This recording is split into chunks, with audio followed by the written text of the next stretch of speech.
beautiful weather. Whoa.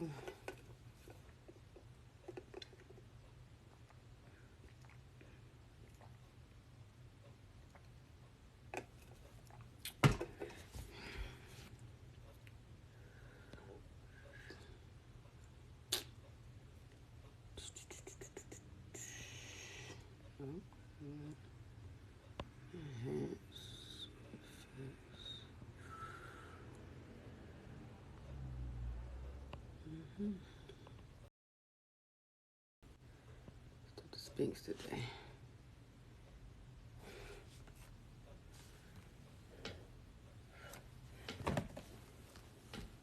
Excuse me. See, this measuring iron, these gotta come out. Oof. Okay. Morning.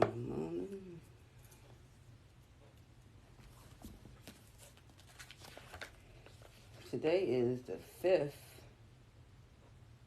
of February, and we're going to read Hebrews.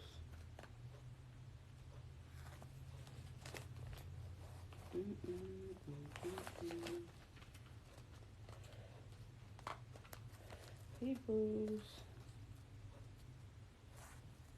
Corinthians, Galatians, Ephesians.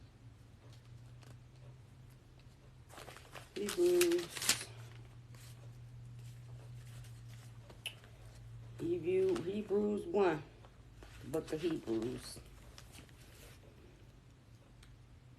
Jesus Christ is God's Son. Long ago, God spoke many times and in many ways to our ancestors through the prophets.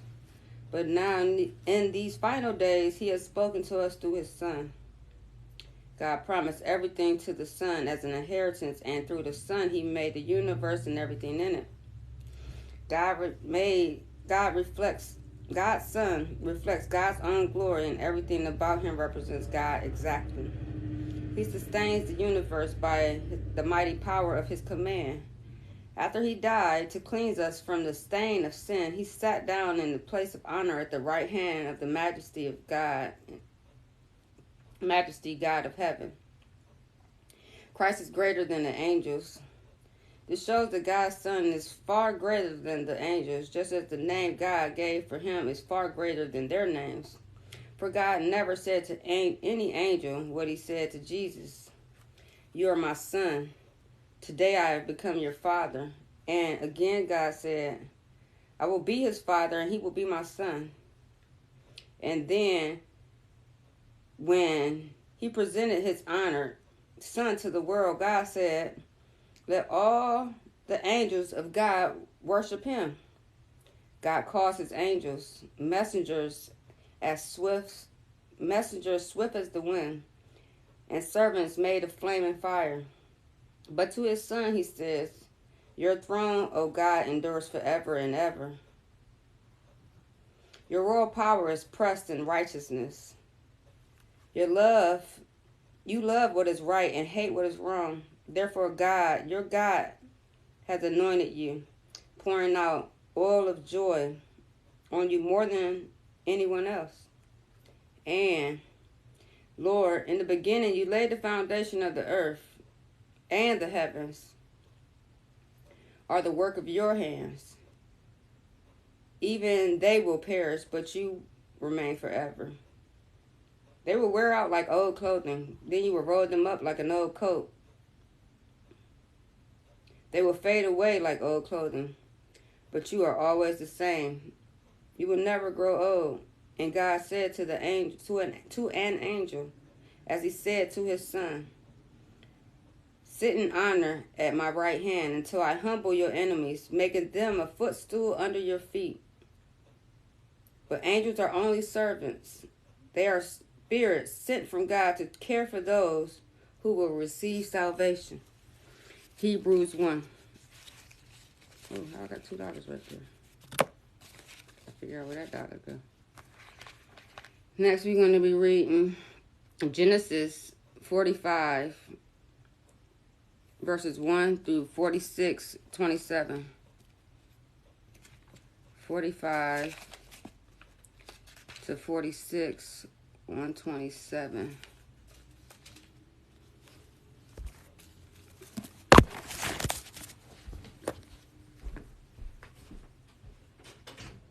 Come on. You coming in?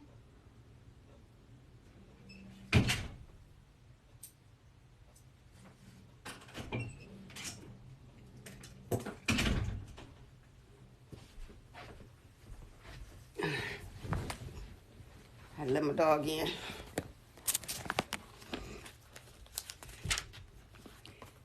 Joseph reveals his identity. Joseph couldn't stand it any longer. Out, all of you, he cried to his attendants. He wanted to be alone with his brothers when he told them who he was. Then he broke down and wept aloud. His sobs could be heard quickly throughout the palace, and the news was quickly carried to Pharaoh's palace. I am Joseph, he said to his brothers. Is my father still alive? But his brothers were speechless. They were stunned to realize that Joseph was standing there in front of them. Come over here, he said. So they came closer, and he said it again. I am Joseph, your brother whom you sold into Egypt. But don't be angry with yourselves for that you did this to me, for God did it. He sent me here ahead of you to preserve your lives. These 2 years of famine will grow to 7, during which there will be neither plowing nor harvest. God has sent me here to keep you and your families alive so you will become a great nation. Yes, it was God who sent me here, not you. And he has made me a counselor to Pharaoh, manager of his entire household and ruler over all of Egypt. Hurry, return to my father and tell him, this is what your son Joseph says. God has made me master over all the land of Egypt. Come down to me right away. You will live in the land of Goshen, so you can be near me with all your children and grandchildren, your flocks and herds, and all that you have. I will take care of you there, for there are still 5 years of famine ahead. Otherwise, you and your households will come out to utter poverty.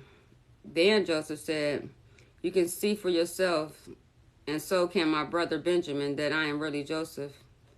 Tell my father how I am honored here in Egypt. Tell him about everything we have seen and bring him to me quickly.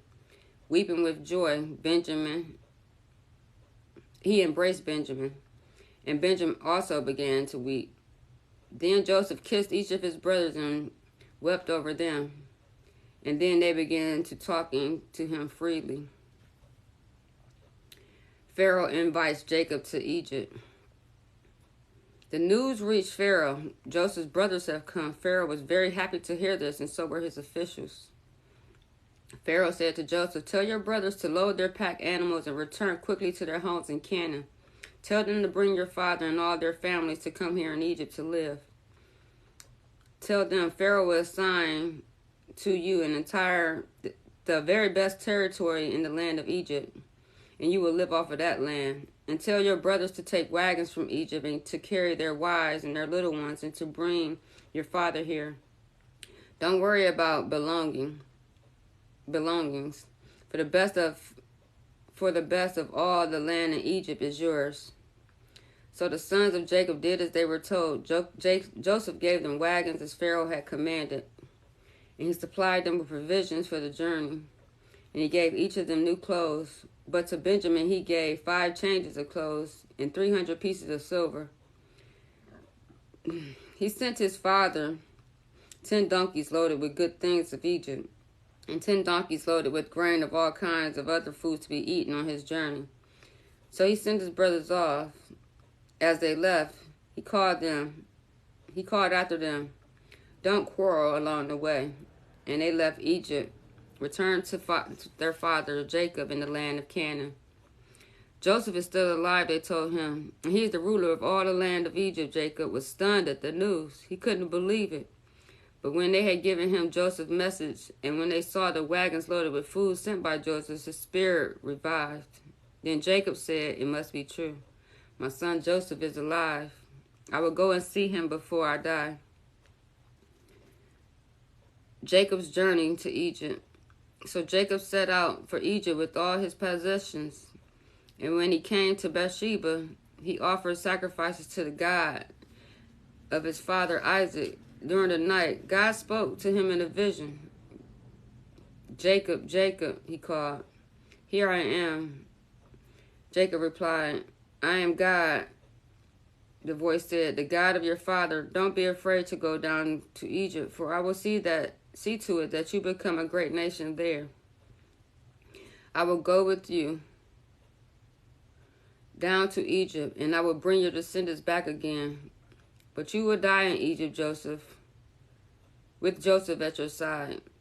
So Jacob left Beersheba, and his sons brought him to Egypt. They carried their little ones and wives in the wagons Pharaoh had provided them. They brought their livestock too, and all the belongings they had acquired in the land of Canaan. Jacob and his entire family arrived in Egypt, sons and daughters and granddaughters, grandsons, and all his descendants. These are the names of the Israelites, the descendants of Jacob, who went with him to Egypt. Hey, why are you barking in my house? Max, calm it down. Thank you. Reuben was Jacob's oldest son. The sons of Reuben were Hanok, Palu, Hezron, and Carmi. The sons of Simeon were Jemun, Ohad, Jachin, Zohar, and Jahul. Jahul's mother was a Canaanite woman. The sons of Levi were Gershon, Kohath, Merari. The sons of Judah were Onan, Shelah, Perez, and Zerah.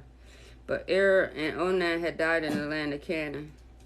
The sons of Perez were Hezron and Hamalu. The sons of Issachar were Tola, Pua, Jeshub, and Zimron. The sons of Zebulun were Sered, Elon, and Jalim. The sons of Gad, these are the sons of Jacob who were born to Lena in the Padarama, along with their sister Dinah. In all, Jacob's descendants through Leah numbered 33.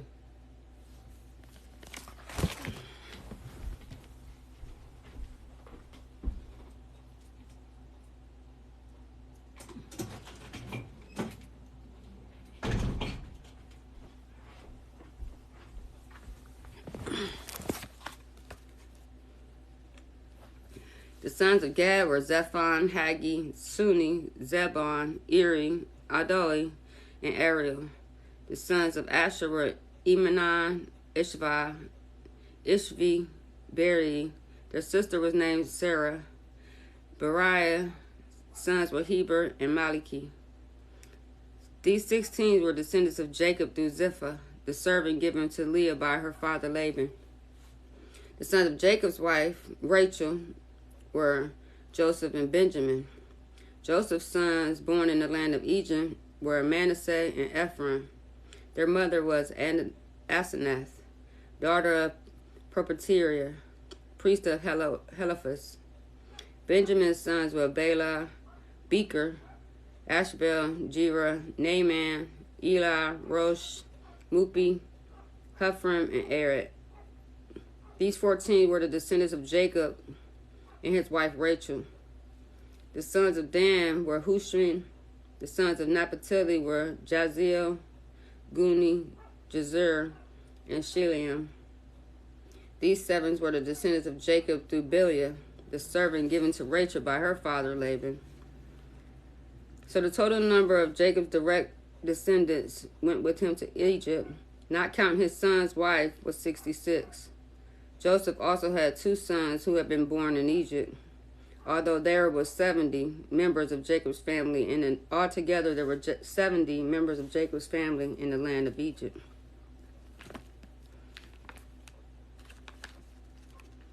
That's where my other $2 went in.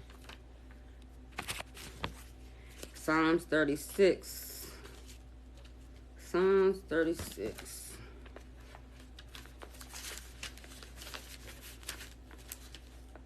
Sin whispers to the wicked deep within their hearts. They have no fear of God to restrain them. in their blind conceit. They cannot see how wicked they really are. Everything they say is crooked and deceitful. They refuse to act wisely or do what is good. They lie awake at night, hatching sinful plots. Their course of action is never good. They make no attempt to turn from evil. Your unfailing love, O Lord, is as vast as the heavens. Your faithfulness reaches beyond the clouds. Your righteousness is like the mighty mountains. Your justice is like the ocean's depth. You care for the people and animals alike, O Lord. How precious is your unfailing love, O God. All humanity finds shelter in the shadow of your wings. You feed them from the abundance of your own house, letting them drink from your rivers of delight. For you are the fountain of life, the light by which we see. Pour out your unfailing love on those who love you. Give justice to those with honest hearts. Don't let the proud trample me. Don't let the wicked push me around. Look, they have fallen. They have been thrown down, never to rise again. Psalms 36. Amen. Blessed, blessed, blessed by the best. Until tomorrow.